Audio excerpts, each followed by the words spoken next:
With the global pandemic causing havoc to international travel, many notable F1 circuits have been forced to sit on the sidelines for 2020. And sorry Monaco, we do miss you. But all is not lost. Formula 1 and the FIA have been working their socks off to make the best of a bad situation and fill out the calendar with enough races to make 2020 not a complete write-off.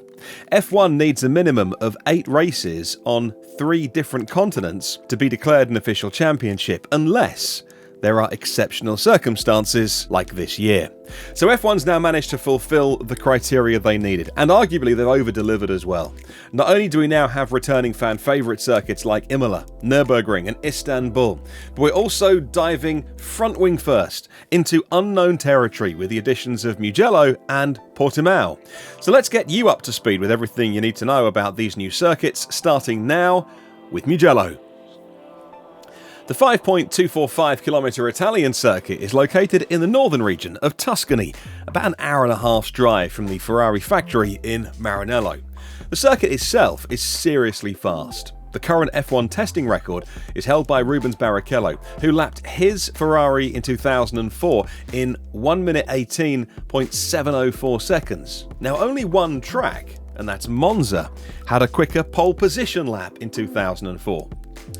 The last time F1 visited Mugello in an official capacity was for mid-season testing in 2012, with Romain Grosjean's Lotus topping the timesheets with a 121.035. That is just over 0.2 faster than eventual championship winner Sebastian Vettel. Of the current grid, the last drivers to race at Mugello were Charles Leclerc and George Russell. They went wheel to wheel with each other in the Italian-run Formula Renault Alps Series in 2014, while Lance Stroll competed here in the same year in Italian Formula 4. Opened in 1974, the modern circuit instantly became a firm favourite among drivers, teams and spectators.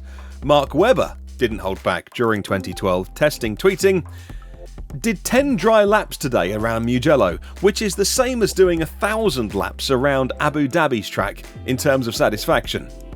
Yeah, sorry Yas Marina. The first ever race Mugello held was a round of the European Formula 5000 Championship in June 1974, and it was immediately installed as a permanent fixture on the European Formula 2 schedule. Derek Warwick said it was his favourite circuit, even citing the lovely restaurant in the middle of it. So thanks for the tip, Derek.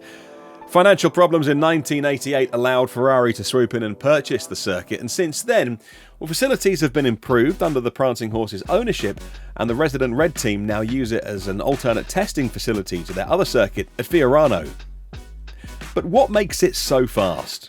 From the very long pit straight, the drivers brake heavily for turn 1 San Donato.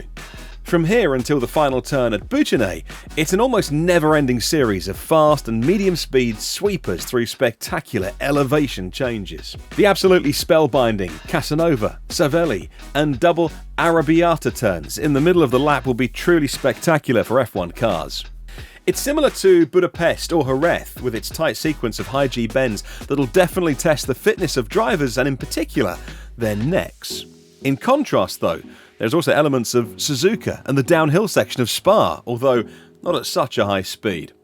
It looks as though there'll only be one place to use DRS at Mugello on the main start-finish straights, and the only passing opportunity will come at the end of it, going into turn 1. Although it's hosted occasional DTM and FIA GT rounds in the 21st century, plus the occasional international Formula 3 event, Mugello hasn't really featured on high-level, four-wheeled calendars, so the majority of teams will be going in blind, trying their best to get to grips with the circuit, and optimising their car will be crucial. Anthony Hyatt, manager of Kimi Raikkonen's co-founded junior racing team RR Racing, gave us some great insight into setting up the car for Mugello. He said, "It's very bumpy into turn 1. They used to get ripples in the braking area because the F1 cars used to move the tarmac along. In an F1 test, Jacques Villeneuve would go to the inside at turn 1 to brake and then filter to the outside to turn in. I thought it was strange and it was just because he was so uncomfortable. I think a wing fell off Michael Schumacher's car there." Fielding a British F3 team of Bruno Senna, Stephen Jelley and Mike Conway, Hyatt said, "The second race we got our mojo back and Bruno won in the wet. We went way stiffer than we'd ever gone in the wet, and Bruno said it was the best the car had ever been. But that setup was terrible on other circuits. It was just something odd about Mugello. It'll be interesting to see how much downforce teams run, as the majority of the circuit demands as much downforce as possible, and they'll have to rely on DRS to assist on the only long straight. And how will it affect the tyres? Well, the track surface is reported to be very abrasive and will require the harder range of Pirelli tyres. But we suspect they already know this. We may see a number of high pit stops due to teams trying to run the softer versions, but degradation will undoubtedly be high. And what else should we look out for? Well, the final corner, Bouchenet, which leads into the long main straight, will be the one to watch according to Hyatt. He says it's the trickiest corner because it falls away and the drivers can't see all the way through it, while the halo could be an issue. F1 teams need a good high-speed car, be confident on the bumps and not to use too much curb. So that's everything you need to know as we gear up for racing at Mugello. Are you excited for the race? Will it be even better than Monza? And who do you think will master Mugello's challenges and come out on top? Let us know in the comments below, and we'll see you next time when we pick apart Portimao's secrets.